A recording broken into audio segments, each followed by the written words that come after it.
যুদ্ধের প্রথম দিন মার্কিন প্রেসিডেন্ট ডোনাল্ড ট্রাম্প অত্যন্ত দম্ভের সাথে বলেছিলেন যে এই হামলার মূল উদ্দেশ্য হল ইরানের সরকার বা রেজিম উৎখাত করা। কিন্তু মাত্র 3 দিনের মাথায় আজ আমেরিকার সুর পুরোপুরি পাল্টে গেছে। আমেরিকান ডিফেন্স সেক্রেটারি এখন বলছেন যে সরকার উৎখাত করা তাদের উদ্দেশ্য নয়, বরং তাদের লক্ষ্য হল ইরানের পারমাণবিক এবং মিসাইল প্রজেক্ট ধ্বংস করা।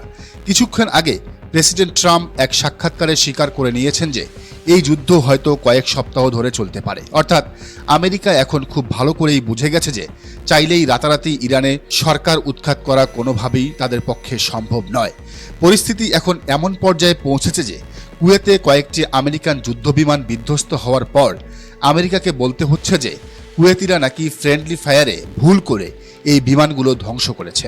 যে F-15 বিমান নিয়ে আমেরিকানরা বিশ্বজুড়ে এত গর্ব করে, সেই বিমানের এমন পরিণতি দেখে এখন হয়তো কেউ ফ্রি দিলেও তা নিতে চাইবে না। কারণ আধুনিক সমরবিদ্যায় এটা স্পষ্ট হয়ে উঠেছে যে ইরানের কাছে এর চেয়েও উন্নত প্রযুক্তি রয়েছে, যা দিয়ে প্রকাশ্য দিবালোকে F-15 বিমান ভূপাতিত করা সম্ভব।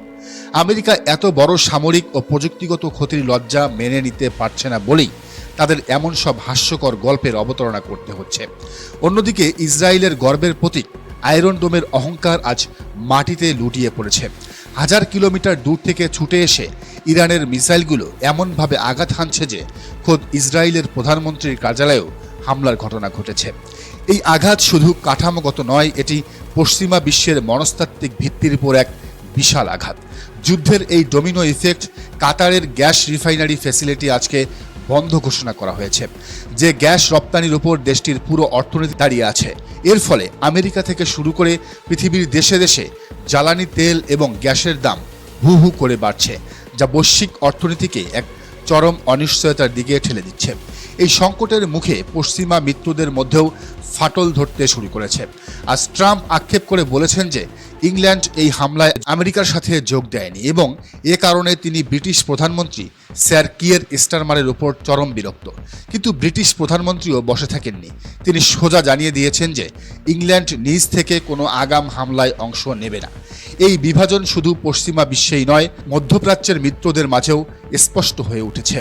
একজন সৌদি কর্মকর্তা প্রকাশ্যেই ক্ষোভ প্রকাশ করে বলেছেন যে আমেরিকা শুধু ইসরায়েলকে পূর্ণ নিরাপত্তা দিচ্ছে, অথচ আরব মিত্ররা ইরানের পাল্টা আঘাতে জর্জরিত হচ্ছে।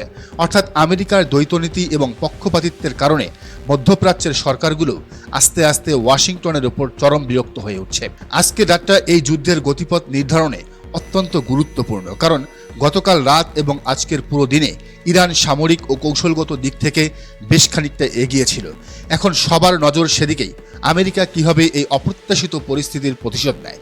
তবে একটা কথা অত্যন্ত স্পষ্টভাবে বলতেই হচ্ছে, এই যুদ্ধে যদি আমেরিকা শেষ পর্যন্ত ইরানের সরকার উৎখাত করতে না পারে, তবে সেটি বিশ্বমঞ্চে সাম্রাজ্যবাদী আমেরিকার এক চরম পরাজয় হিসেবেই লেখা থাকবে। আর ঠিক এই পরাজয়ের গ্লানি থেকে বাঁচতেই তারা 3 দিনের মাথায় যুদ্ধের উদ্দেশ্য পরিবর্তন করে বলছে যে তাদের লক্ষ্য শুধু পারমাণবিক এবং মিসাইল প্রযুক্তি ধ্বংস করা।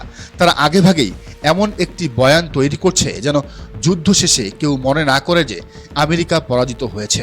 অথচ একটু পেছনে ফিরে তাকালেই দেখবেন, এই তো গত বছর অর্থাৎ 2025 সালের জুনে প্রেসিডেন্ট ট্রাম্প যখন ইরান আক্রমণ করেছিলেন, তখন তিনি দম্ভ ভরে বলেছিলেন যে ইরানের পারমাণবিক প্রযুক্তি সম্পূর্ণভাবে ধ্বংস করা হয়েছে।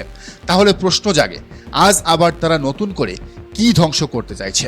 এই স্ববিরোধী কথাবার্তাই আমেরিকার ভেতরের হতাশা এবং দিশেহারা অবস্থাকে প্রমাণ করে। মধ্যপ্রাচ্যের বর্তমান যে অবস্থা, তাতে ইরান যদি আর কয়েকটা দিন এই প্রতিরোধ ধরে রাখতে পারে, তবে সমীকরণ পুরোপুরি পাল্টে যাবে। এখনই তো আমেরিকান বিমানগুলোকে গ্রিসে গিয়ে আশ্রয় নিতে হচ্ছে বলে খবর আসছে। এরপর হয়তো আমাদের দেখতে হবে মধ্যপ্রাচ্য থেকে আমেরিকাকে পাততাড়ি গুটিয়ে পালাতে হয় কিনা। দর্শক, আপনার কি মনে হয় জানান মন্তব্যের ঘরে। আর এই চ্যানেলে নতুন হলে অবশ্যই সাবস্ক্রাইব করে রাখুন এবং বেল আইকনটি বাজিয়ে রাখুন।